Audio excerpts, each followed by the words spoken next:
नमस्कार दोस्तों, पिछले वीडियो में हमने भारत के स्वतंत्रता संग्राम 1857-1947 को समझा था।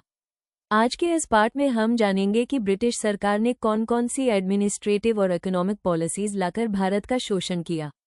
ये पॉलिसी समझना इसलिए जरूरी है क्योंकि इसी शोषण ने राष्ट्रवाद को जन्म दिया। परमानेंट सेटलमेंट 1793 1 परमानेंट सेटलमेंट को लॉर्ड कॉर्नवालिस ने लागू किया।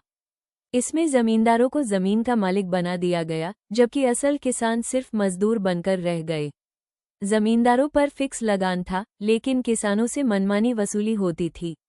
इससे कृषि और किसानों दोनों का पतन हुआ। 2 रायतवारी और महलवारी सिस्टम। रायतवारी और महलवारी सिस्टम में ब्रिटिश ने सीधा किसानों से टैक्स लेना शुरू किया। लगान बहुत ज्यादा था और फसल खराब होने पर भी माफी नहीं मिलती थी। नतीजा ये हुआ कि किसान कर्जों में डूब गए और भूखमरी बढ़ी। ब्रिटिश 3 एडमिनिस्ट्रेशन और जुडिशरी। ब्रिटिश ने एक मजबूत एडमिनिस्ट्रेटिव सिस्टम बनाया, जिसमें अंग्रेज अधिकारी सबसे ऊपर थे। भारतीयों को छोटी पोस्ट दी जाती थी। जुडिशरी में रूल ऑफ लॉ था, लेकिन ये कानून सबके लिए बराबर नहीं था। 4 वेस्टर्न एजुकेशन पॉलिसी। 1835 में मैकॉले के मिनट के बाद इंग्लिश एजुकेशन को बढ़ावा दिया गया। इसका उद्देश्य भारतीयों को एजुकेटेड बनाना नहीं, बल्कि अंग्रेजों के लिए क्लर्क्स और लॉयल वर्कर्स तैयार करना था। लेकिन इसी शिक्षा से एक एजुकेटेड मिडिल क्लास निकली, जिसने आगे चलकर राष्ट्रीय आंदोलन को नेतृत्व दिया। Drain of wealth theory 6 drain of wealth theory को दादाभाई नौरोजी ने दिया। इसके अनुसार भारत की आय इंग्लैंड भेजी जा रही थी, जैसे ऑफिसर्स की सैलरी, पेंशन और कंपनी का प्रॉफिट। इस नीति ने भारत को गरीब और ब्रिटेन को अमीर बना दिया।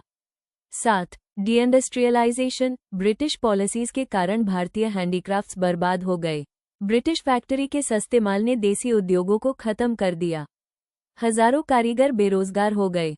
इस प्रोसेस को हाई डीइंडस्ट्रियलाइजेशन कहते हैं। रेलवेज और इंफ्रास्ट्रक्चर। रेलवेज का विकास भी ब्रिटिश फायदे के लिए हुआ। इसका उद्देश्य रॉ मटेरियल को बंदरगाहों तक पहुंचना और अपने सैनिकों को आसानी से घुमाना था। ये डेवलपमेंट इंडियन टैक्स के पैसों से हुआ। 8 हैवी टैक्सेशन और exploitation. Land revenue, salt tax और अन्य करों ने आम आदमी की जिंदगी मुश्किल बना दी।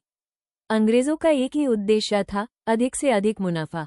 एंड कंक्लूजन, ब्रिटिश एडमिनिस्ट्रेटिव और इकोनॉमिक पॉलिसीज ने भारत को इकोनॉमिकली कमजोर और सोशली पीछे धकेल दिया, लेकिन इसी शोषण के खिलाफ राष्ट्रवाद उभार कर आया, जो आखिरकार भारत की आज़ादी का कारण बना।